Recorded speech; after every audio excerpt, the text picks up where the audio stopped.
Hello and good afternoon. My name is Ezer, and I'm one of the elders here in GCI Glendora.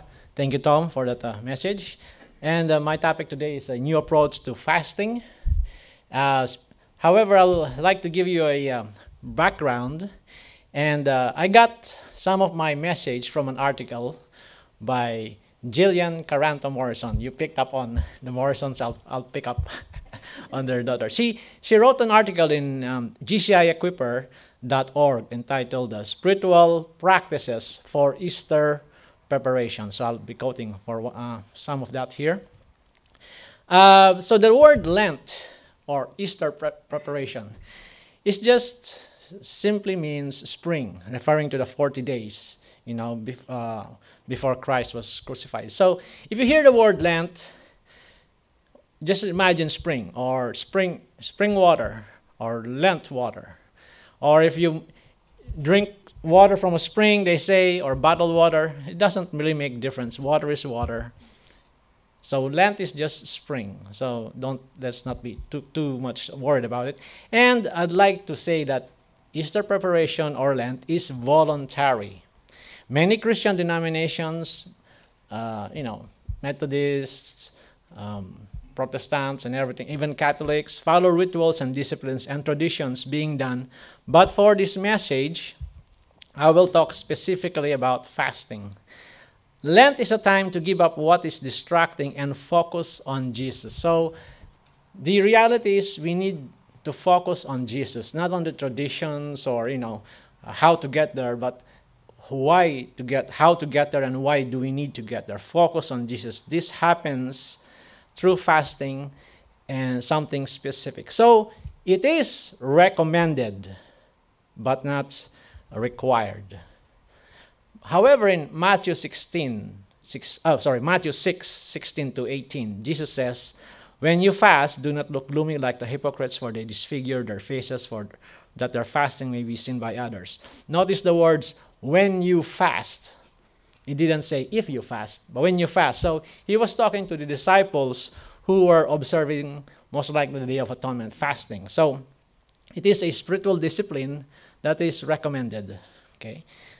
In the article by Jillian Morrison, our associate pastor here in Glendora, she said, "We don't fast in order to seek after our own will, but to seek the will of God and His heart to heal our world." In Isaiah 58:6-7, also in the article, it says, "Is not this the kind of fasting I have chosen, to loose the chains of injustice and untie the cords of the yoke, to set the oppressed free and break every yoke?" So it is to seek the will of God and His heart to heal our world. So that is the purpose of fasting. As you observe the Easter preparation season, let us consider a fresh approach to fasting and other spiritual practices to help you grow deeper in love for identification with Christ. Now, I would like to quote a book too, which I highly recommend because I read this book and it's part of our seminary classes. It's a book by Adele Calhoun, Spiritual Disciplines Handbook, Practices That Transforms Us. Adele Calhoun, Spiritual Disciplines Handbook, Practices That Transforms Us. It says here that fasting is not a magical way to manipulate God into doing our will or to, get God to be an accomplice to our plans. As I remember as I was doing this message, my wife looked at me and she said, "Hey, Ezer, when was the last time you fast?" And I said, some time ago. So this message is not only for you, it's also for me. So I will admit that, yes.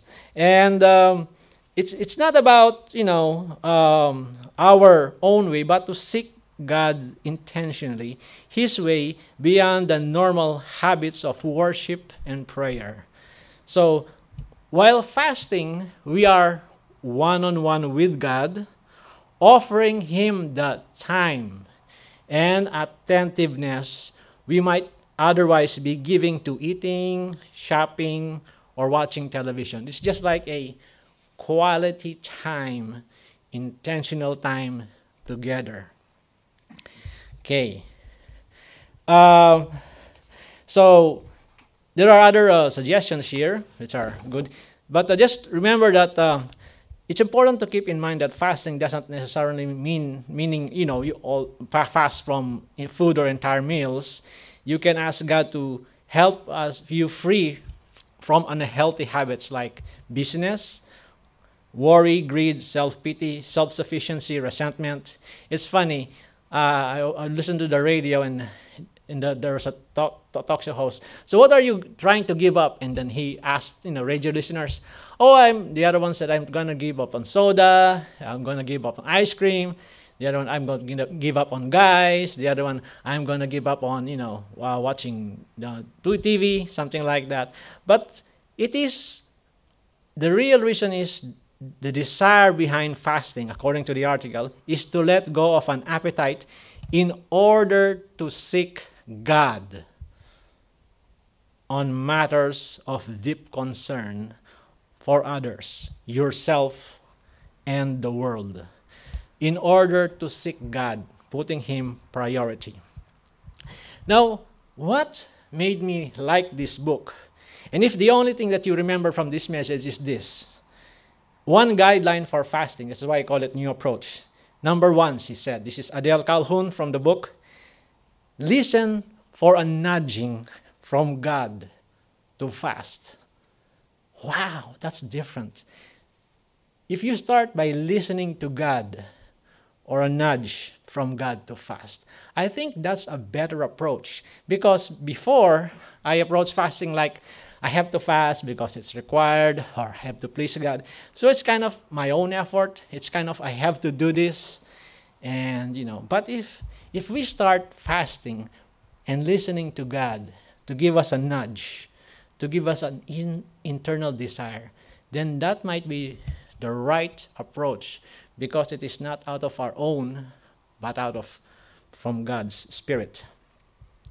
Another guideline is, if you want to, you can have solid fasting only, so you can stay hydrated and drink liquids. That's another option. If you are new to fasting, you can begin by fasting for one meal. Spend the time with God that you would normally be eating. Bring your desires to God and ask Him if this desire is in line with His will and His word for you and the church. Be still and listen. Offer your desires and prayers to God. Another approach to fasting is, what is my attitude or your attitude toward fasting or self-denial? Has self-denial brought you something good? Has self-denial brought you something good? Has fasting brought you something good? Then what does that tell you about your heart? Those are the questions you might want to ask. What does this tell you about your heart?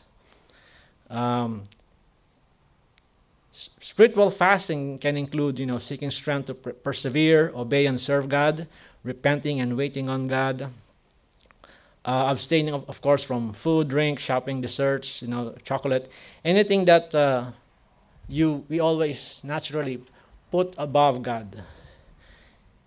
But the best things in fasting is to be really listening, humble, and not only fasting, but incorporating worship and prayer. You can sing, you can dance, you can sing. And in this article also, you can share it with your family if they want to fast with you, and do Bible study together and make it a family or community event.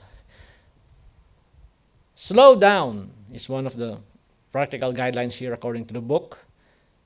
Limit addiction to your hurriness, busyness. Savor the moment and stay present with Jesus. Practice gratitude. Sometimes it's hard when you're fasting, your body needs something, but practicing gratitude may help and may think that we always see the blessings that God has given us in spite of our fasting, our self-denial. celebrate, as they said here, listen to music, sing and dance, children, grandchildren, from traditional hymns to recent Christian hits. Meditate on the lyrics and the powerful truth that proclaim Christ about the cross. And of course, you can also read and do Bible study during fasting.